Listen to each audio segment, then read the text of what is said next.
Budget friendly ba na malaki ang lote na property ang hanap mo?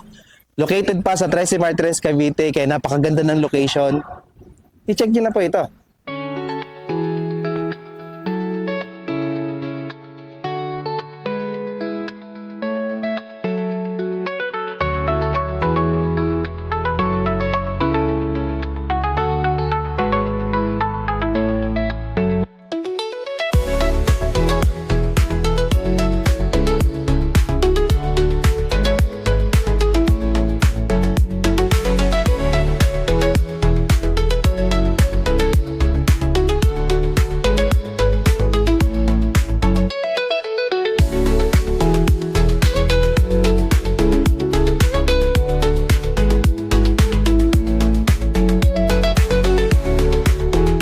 Good day mga ka-Your Homes! Nandito po tayo ngayon sa Barangay Conchu, Trece Martires, Cavite. And for today's house tour, i-feature po natin, again, ang project po natin na si Beverly Homes Conchu. So ang project po natin na ito, yung mga unit po na nakikita nyo sa likod ko, ang itatayo natin dito, duplex na malaki ang lot area. Pero bago po natin yan tignan, first, please make sure to subscribe sa aming YouTube channel. And i-click nyo na rin po yung notification bell. Para whenever na mag-upload po kami ng panibagong mga YouTube house tours, maging updated po kayo at kayo po yung mga unang makakita dito. Kami rin po ay nasa Facebook at TikTok. So please click like and follow para maging updated po kayo sa aming mga postings. Again, ako po si Carlo Felices together with my wife sa likod po ng camera. And welcome po kayo to another Your Homes House Tour this 2026. Ang project natin po na ito ay located sa Barangay Conchu, Trece Martires, Cavite. Kaya napakaganda po ng location. Paglabas mo ng Barangay Road, meron na diyang tricycle. Palabas po ng Governor's Drive, which is 15 pesos na pamasahe. Kapag special naman po, 45 pesos. And napakalapit lamang nito.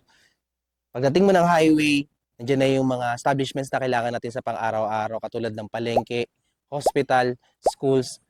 Meron din malapit dito na mga palengke pag kaliwa mo dyan. So, ganyan kaganda yung location ng project po na ito. Meron po itong small community with 250 plus units lamang na itatayo, kaya napakaaliwalas lamang ng lugar at hindi siya crowded. Meron siyang minimal na amenities like clubhouse, basketball court, meron siyang 24/7 na security, and at the same time meron siyang water tank. So, at the same time, this project is napakasulit dahil ito na lang po yung nag-o-offer na merong minimum lot area of 70 square meter na budget friendly pa. Ubus na ang ating mga unit dito actually last year, pero nagkaroon sila ng mga reopen units kasi may mga unit na bagong tinayo dyan. And at the same time, may mga na-reopen tayo ng mga corner units. So, ayan po yung i-check nyo ngayon. So, kung kayo po ay naghahanap ng property na malaki ang lot area and mahilig po kayo na mag-renovate or meron po kayong future plan na mag-renovate or pas pagandahin pa yung property ninyo, ito po ay bagay na bagay sa inyo. So, ngayon, simulan na po natin ang ating house tour. So nag-check po kami sa ating mga unit kung meron pa tayong mapapasok dahil na-sold out na rin po yung ating model unit na pinag-vlogan po natin last year. But anyway, meron tayong vlog dyan last year. Pwede natin kunin yung clip para lang po makita nyo mismo yung ating actual turnover na i-expect po natin. So, yan, i-check po natin. Ang ating model unit LC Altea po, meron po yung lot area na 70 square meter minimum and floor area na 41 square meter. So, ito po ay lofted, hindi po siya sementado sa second floor. Pero kung mapapansin nyo po, napakaganda na rin po na ang ating unit. So, nag-focus din po sila sa laki ng lote. Kasi po sa Cavite po, kung mapapansin nyo, yung mga lote po natin, townhouse pa lang, nasa 2 million plus na po yung presyo. So, tayo po ay semi-complete ang turnover. At dati po, yung mga bintana po natin, naka-jalousie po yan. So, improved na po yan ngayon. Tayo po ay naka-sliding windows. So, less na po sa ipagagawa natin. Isa pang good news or isa pang maganda po dito sa project po na ito, hindi po sila ganun kahigpit sa mga renovation. Magsasamit lang po tayo ng plano kapag na-approve, pwede po nating ipagawa yung ating unit kung ano po yung gusto natin. So, tara, tignan po natin ang unit natin. So, dito po, kung mapansin nyo, tayo po ay minimum of 70 square meter, katulad po ng nabanggit ko kanina. So, dito po, hati po kayo ng ating kapitbahay. Hanggang doon po yan sa likod, mamaya papasukin po natin yan, yung perimeter line nyo po doon. And dito po, kung hindi nyo papa-extendan yan or kung magpalagay man po kayo ng slab, kasya po dyan kahit dalawa pong sasakyan. So, ayan po, kung hindi naman, kahit po meron po kayong malaking sasakyan, kasyang-kasya po yan. So, ang advantage talaga ng project or ng property na meron kayong malaking parking area, hindi po crowded kasi lahat po kayo, kahit po yung mga kapitbahay nyo na may sasakyan, may parking. So, pasukin pa natin ang loob. So ayan, hardwood na rin po ang ating pintuan. At nabanggit ko po kanina na tayo ay semi-complete. So kung ano po yung nakikita nyo ngayon, ganun na po ang pagkaka-turnover. This is the area for the living area. This is the dining area.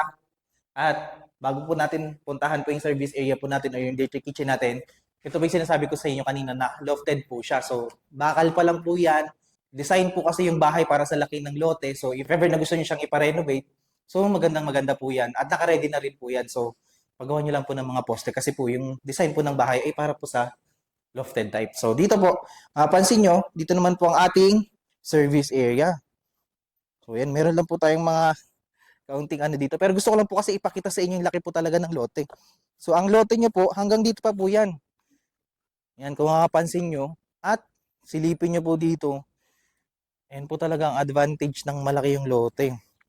So ngayon, nandito po sa labas yung ating dirty kitchen. Kompleto na po yan. May tiles, may sink po na stainless, at kasama po yung faucet po dyan. Ito po yung pagkaka-turnover niya. Yung iba po naming client ang ginagawa, tinitibag po ito. Ginagawa po itong kitchen, itong buong to. So yan po yung pwede natin gawin na idea dito. So pwede nyo itong pabubungan, pwede yung pabubungan hanggang doon. So nasa sa inyo na po yan kasi po malaki po yung area nyo. Marami kayong pwedeng magawa. So ngayon po, pasukin natin ulit ang ating turnover ng bathroom po. Kumpleto na po yan, may lavatory. Hindi lang po namin na-maintain itong bathroom pero maganda po yung pagkaka-turnover sa inyo nitong bathroom po ninyo kasi meron na po yung mga tiles fully painted at kumpleto po yung mga fixtures po natin dyan. Ito po, PVC plastic door na rin po yan. And ito po yung sa ground floor po natin. Tignan natin yung sa second floor. Makikita po natin na simple lang po yung ginawa nila sa kanilang hagdanan at bubungad po sa atin yung space natin sa second floor na ito po yung lofted na second floor po natin. So, plywood lang po ito. Makapal po na plywood. And sa experience po namin, kahit maglagay po kayo ng maraming gamit, kayang-kaya po yung load po nito. So, if ever na gusto nyo na siyang ipa-renovate, ayan, yun yung imagination nyo po na pwede nyo pong ipaslab din po pati sa labas. So, dito, naka-jalis po yung ating mga bintana kasi nga po, pag nagpagawa kayo, para hindi po sayang yung bintana. So, this is the space. Fully painted din po ang ating ceiling, yung mga walls. At meron pa po tayo ditong silipan. No? Ayan, lofted na lofted type po talaga siya. At, maaliwalas lang po. Actually po, kung meron po kayong papakabit kayo ng aircon 2.5 po na horsepower, kaya na po yung buong bahay. So ngayon, ang advantage po talaga ng duplex unit, kung mapansin yung dami po ng bintana. Dito po, meron pa tayong bintana po dito. Meron tayong bintana sa mga gilid. Kaya sobrang ganda po ng pasok ng liwanag at ng hangin. Ayun po yung isa sa maganda po sa bahay. No? Maganda po yung pasok ng hangin. So, maan lang po siya. Fresh lang po siya. So ngayon, nakita po natin, ganito po lahat ng turnover dito sa Beverly Homes Conchu. Ito po yung i-expect natin sa turnover. Pag-usapan po natin yung presyo at yung mga updates ng project po na ito para meron kayong pagbabasihan. Tara! So ayan, mapapansin natin dito sa gate, yung mga nasa perimeter natin, ginagawa na rin yung mga unit dyan. Sa block 10 po natin dito sa bandang gilid, as you can see,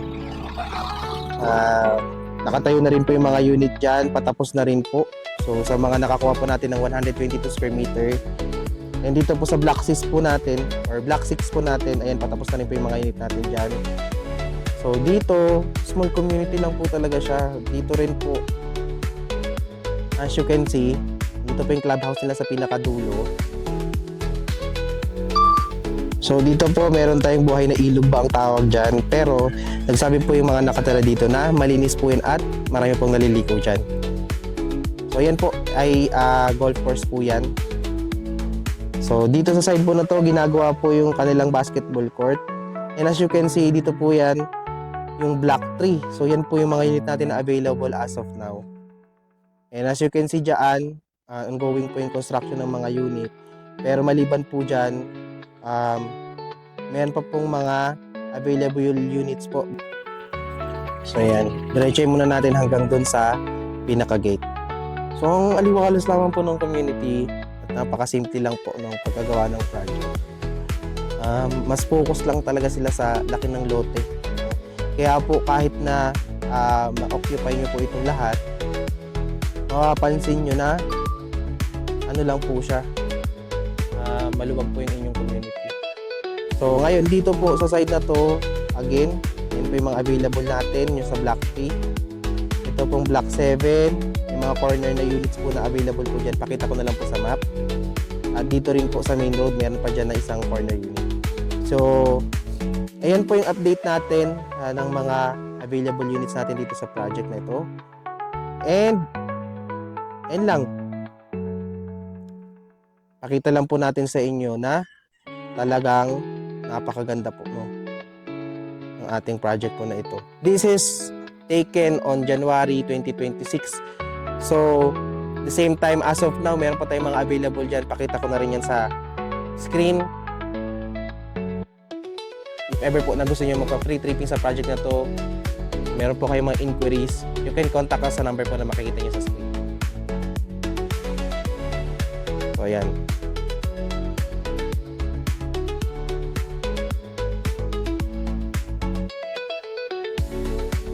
So yun lang naman po, hindi na po ako naglagay ng computation kasi lagay ko na po yung computation ng mga pinaka-available units po natin.